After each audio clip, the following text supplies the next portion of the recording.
Михалыч знал этот участок леса как свои 5 пальцев, но черный распадок всегда старался обходить стороной. Место это было странным. Компас здесь часто врал, а птицы никогда не вили гнезд в густых зарослях папоротника. Но именно туда ушли следы старого волка, которого егерь подкармливал в суровые зимы. Пробравшись через бурелом, Михалыч замер. Посреди небольшой прогалины, заваленной многолетней хвоей, сидел серый. Волк не охотился и не спал. Он величественно восседал на странном, идеально ровном возвышении, которое полностью поросло густым зеленым мхом. Зверь смотрел на егеря спокойно, не двигаясь с места, словно охранял вход в иное измерение.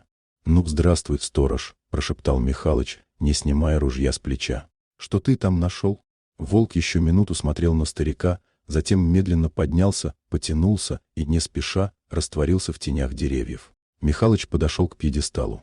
Он поддел ножом толстый слой мха и дернул его на себя. Под зеленью блеснул холодный, изъеденный ржавчиной металл. Очистив поверхность, егерь почувствовал, как по спине пробежали мурашки. Перед ним была массивная стальная крышка люка. В самом центре, под слоем окислившейся краски, четко проступал рельефный герб Советского Союза и сухие цифры. Объект 402. 1956.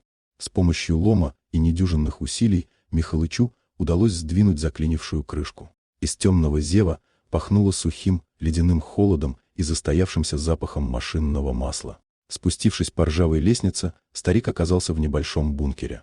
Это была заброшенная метеорологическая станция глубокого заложения. Но приборы внутри не были похожи на обычные метеозонды.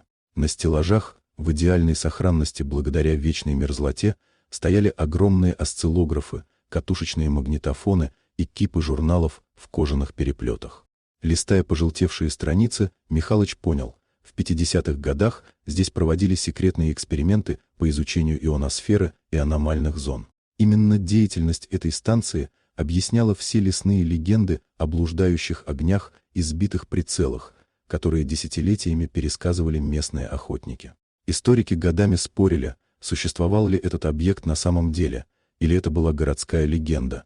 И вот, спустя 70 лет, ответ лежал перед простым егерем. Михалыч поднялся наверх и присел на край люка. Он понял, почему волк так полюбил это место. Несмотря на то, что станция была законсервирована, глубоко под землей все еще работали старые изотопные термогенераторы. Они давали ровное, едва ощутимое тепло, которое согревало стальную крышку даже в самые лютые морозы. Зверь не был охранником государственных тайн. Он был просто старым, мудрым хищником, который нашел самое теплое место в холодном лесу. Но благодаря этой маленькой хитрости волка Михалыч открыл дверь в прошлое, которое считалось навсегда утерянным.